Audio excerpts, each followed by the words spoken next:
लेकिन बहन जी ने मुझसे पूछा था कि तुम्हारे घर में कितने लोग हैं, कितने चचा बाबा हैं, कितने भाई हैं तुम्हारे। तो मैंने बहन जी से साफ कर दिया था कि मैं अकेला हूँ। मेरे वालिद थे वो ख़त्म हो गए, मैं अकेला हूँ और जनता के बीच का हूँ। जहाँ रहता हूँ वहाँ की आबादी 35,000 40,000 है। स्वागत है आपका डी भारत न्यूज चैनल में। आज चुनावी यात्रा में हमारे साथ मौजूद हैं विधानसभा 196 से बहुजन समाजवादी पार्टी की जो प्रत्याशी लड़ रही हैं जूही जी, उनके सुपुत्र हमारे साथ आज जुड़ चुके हैं डी भारत से। चलिए उनसे जानते हैं कि क्या ऐसे कैसे क्या तैयारी है, जनता के बीच जा रहे हैं, किन मुद्दों को लेकर जा रहे हैं, क्या बहन कुमारी मायावती जी के मुद्दे वो जनता तक पहुंचा पा रहे हैं या नहीं पहुंचा पा रहे हैं। सीधे हम उनके सुपुत्र जी से हम बात करते हैं। आइए, बहुत बहुत धन्यवाद सर हमसे जुड़ने के लिए। किस तरीके से ये चुनाव देख रहे हैं आप? देखिए, बहन जी ने हमेशा शिक्षा को विशेषता दी है, उसी को प्रायोरिटी दी है। मैं आपको बता दूं कि पिछली बहन जी की जो सरकार थी उसमें बहन जी ने शिक्षा पे बहुत विकास करा। 11 मेडिकल कॉलेज बनाए, 6 इंजीनियरिंग कॉलेज बनाए, 6 विश्वविद्यालय कॉलेज बनाए। ऐसी तमाम सिर्फ मेन प्रायोरिटी बहन जी जो देती हैं शिक्षा को और लॉ एंड ऑर्डर को देती हैं, और यही मेन चीज़ है। गवर्नमेंट चलाने के लिए लॉ एंड ऑर्डर बहुत ज़रूरी चीज़ है। देखिए, चुनाव जो इस बार है बीएसपी का, वो चुनाव गरीब जनता का चुनाव है। बहन जी का आदेश है कि चुनाव में आप सबसे पहले आप अपना नामांकन करिए, उसके बाद गांव-गांव जाइए, लोगों से मुलाकात करिए, अपने नेताओं से मिलिए। और मेरे जो मुद्दे हैं वो महिलाओं को लेकर हैं, शिक्षा को लेकर हैं। मेन जो है वो यही है कि बसपा के शासनकाल में और जो स्लोगन है, जो नारा है हमारा, वो यही है कि बेटियों को मुस्कुराने दो और बहन जी को आने दो। अब की और भी एक नारा हम लोग लेके चल रहे हैं विधानसभा में कि इस बार 1 लाख के पार। यही हम लोग का मेन मोटिव है कि शिक्षा, स्वास्थ्य और महिलाओं की सुरक्षा, वही मोटिव बसपा का हमेशा रहा है। आप सबसे युवा लग रहे हैं पूरे विधानसभा छिबरामऊ में, हमने देखा है और हर अन्य पार्टियों के नेताओं से मैंने बात की। आप सबसे युवा हैं, कितना कुछ सीखा है अपने फादर से, जो आपके फादर थे मरहूम सुल्तान साहब, उनसे क्या कुछ राजनीतिक बारे में सीखा है? कैसे देख रहे हैं, कैसे क्या मैनेज कर पा रहे हैं? देखिए, मेरे फादर जो थे मरहूम सैयद अहमद सुल्तान 27 सालों से बसपा में थे। मेरी पैदाइश 2 साल पहले वो बसपा में चले गए थे। उनके इंतकाल के बाद काफ़ी लोगों ने प्रेशर करा, मेरे रिश्तेदारों ने भी, कि मैं दूसरी पार्टियों में चला जाऊं, बसपा को छोड़ दूं। या मैंने कहा जिस पार्टी में मेरे फादर ने, जिस पार्टी को 27 साल अपने खून पसीने से सींचा हो, मैं उस पार्टी को बिल्कुल भी छोड़ना नहीं चाहूँगा। तो यही मैंने अपने फादर से बहुत सारी चीज़ें सीखी हैं। अगर मैं बताने पे आ जाऊंगा तो घंटों इंटरव्यू चलेगा, लेकिन मेन ये है कि अपने सच्चाई और ईमानदारी से लगे रहो, एक जगह फोकस रखो।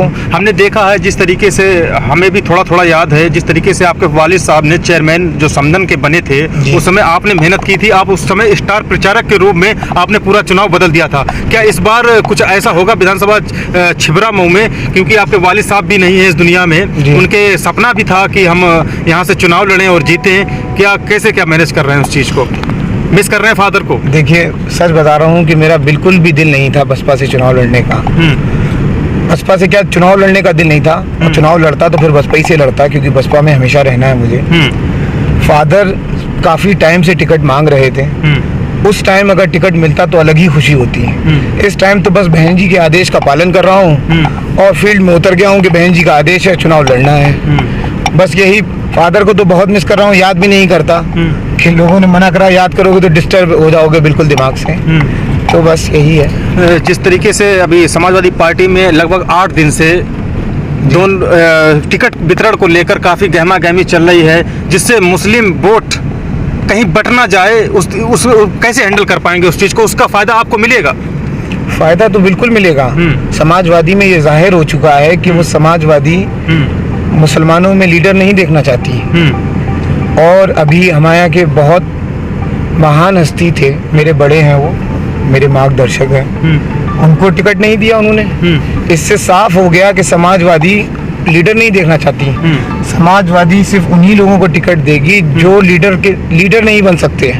मुसलमानों में तो खास करके अगर समाजवादी देख लेती है कि फला शख्स लीडर बन जाएगा तो उसका टिकट काट देती है। बहन जी ने बुलाया, उससे 2 दिन पहले मैं उनके पास भी गया था और मैं चाहता था कि वो बसपा से चुनाव लड़ें। तो लेकिन उन्होंने कहा, मुझसे आश्वासन दिया था कि वो बसपा में बात कर रहे हैं, तो शायद कुछ बात बनी नहीं थी या कुछ भी रहा हो, मुझे नहीं पता। बहन जी का आदेश हुआ, मुझे बुला के उन्होंने कहा कि तुम्हें चुनाव लड़ना है। मैं सच बता रहा हूँ, बाखुदा मैंने पहला नाम उन्हीं का लिया। मैंने कहा उनकी तैयारी है और मैं चाहता हूँ कि वो घर वापसी करें। उन्होंने देख लिया है कि कितनी लोग बेइज्जत करते हैं। सिर्फ इज्जत थी तो बसपा में थी। तो बहन जी ने बोला अगर उनको अभी चुनाव नहीं लड़ाना है और अगर वो शामिल होंगे तो हम उनको लोकसभा का चुनाव लड़ाएंगे। वो लोकसभा के काबिल भी हैं और मैं उनसे ये कहूँगा भी, अभी मेरी बात होना बाकी है उनसे, मैं चाहूँगा भी कि वो लोकसभा की तैयारी करें और समाजवादी उनको ना टिकट देके। वो लोकसभा की सीट तो उसी दिन हार गई थी जिस दिन उनका टिकट कटा था। वो आपकी 10,000 से हारी थी और आपकी 1.5 लाख से ऊपर से वोटों से हारेंगी। सिद्दीकी ने साफ तौर पर अपने सोशल मीडिया हैंडल पर भी साफ कर दिया कि वो समाजवादी पार्टी नहीं छोड़ रहे, उनके नेता अखिलेश यादव हैं। देखिए वो कुछ भी साफ कर दें, लेकिन जनता तो जानती है ना, जो इज्जत उन्हें देनी चाहिए थी वो नहीं दी, ये जनता जानती है। मुझे खुद हकीकत उस दिन बुरा लगा था। वो शख्स 5 साल से मेहनत कर रहे थे, उसके पात्र थे, उनको टिकट देना चाहिए था। अब हालांकि मुझे ये नहीं कहना चाहिए मीडिया चैनल पे, ये बात गलत हो जाएगी, लेकिन उनका इज्जत जो है वो असलियत में सिर्फ बीएसपी में ही है। क्या लेने को तैयार है, तमाम पार्टियां लेने तैयार, लेकिन उन्होंने खंडन कर दिया इस चीज को। मैं समाजवादी पार्टी छोड़कर कहीं नहीं जा रहा। अपने विधानसभा छिबरामऊ में किस तरीके से जा रहे हैं आप? गांव-गांव में जा रहे हैं आप, सबसे युवा हैं, लोग जुड़ रहे हैं, क्योंकि आपका बहुजन समाजवादी पार्टी का वोट कहीं ना कहीं बीजेपी ने सेंध मार लिया था 2019 में। क्या वो आप पकड़ पाएंगे दोबारा? उससे दुगनी सेंध मार देंगे। जितनी बीजेपी ने बहुजन समाज पार्टी की अगर छिबरामऊ विधानसभा में सेंध मांगी थी, उतनी मैं 3 दिन में सेंध उनकी मार चुका हूँ। आप जाके पता करिए कि गुरसाएगंज में इतना जितना इस बार गुप्ता समाज का वोट, नॉन मुस्लिम समाज का वोट जितना इस बार बसपा को मिलेगा, इतना इतिहास में कभी नहीं मिला होगा। ये मैं वादा आपसे कर रहा हूँ, आप देख लीजिएगा। इतिहास में इतना वोट बसपा में नॉन मुस्लिम का या गुप्ता समाज, ब्राह्मण समाज का कभी नहीं आया होगा। यादव समाज का इस बार इतना वोट आने वाला है कि आप उसका अंदाजा नहीं लगा सकते। और मुस्लिम तो सब एक प्लेटफॉर्म पे है, सब एक प्लेटफॉर्म पे। आने वाले 5 दिन में आप देख लीजिएगा, आपको सब एक प्लेटफॉर्म पे खड़ा दिखेगा। मैं आपके माध्यम से एक अपील और करना चाहता हूँ। देखिए बहन जी ने मुझे टिकट जरूर दिया, लेकिन बहन जी ने मुझसे पूछा था कि तुम्हारे घर में कितने लोग हैं, कितने चचा बाबा हैं, कितने भाई हैं तुम्हारे।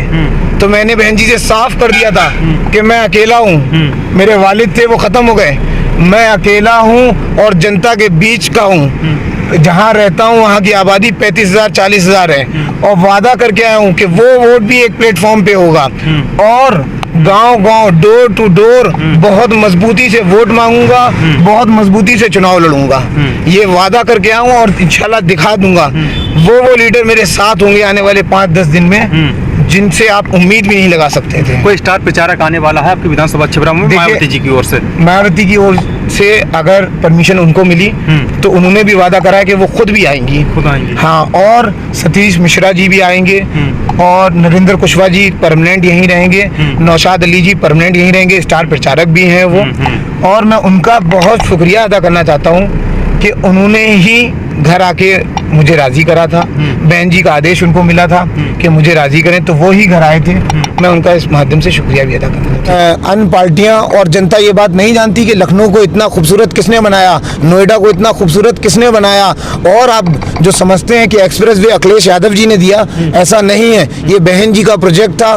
गंगा एक्सप्रेसवे, यमुना एक्सप्रेसवे बहन जी की शुरुआत थी। वो पाइपलाइन में काम था, यहाँ पर आके वो समाप्त हुआ पूरा। उसके बाद अगली सरकार में वो बनना था। बहन जी ने इसको सबसे बड़ा नोएडा से आगरा तक एक्सप्रेसवे बनाया। को हम लोग जनता के बीच में ले जाएंगे और इसी को अपना मेन मुद्दा बनाएंगे कि दोबारा हमको 2022 के बाद ऐसे ही काम कराना है और इन्हीं से हम छिबरामऊ की जीत दर्ज कराएंगे, भारी मतों से छिबरामऊ की जीत दर्ज कराएंगे और बहन जी को मुख्यमंत्री। तो देखिए, सुना आपने जो उनके जूही जी के जो बेटे थे वो हमसे एक्सक्लूसिव जुड़े हुए थे, तमाम अपने फादर की बातें बता रहे थे और विधानसभा छिबरामऊ में जो चल रहा है वो बता रहे थे, बेबाकी से अपनी राय दे रहे थे।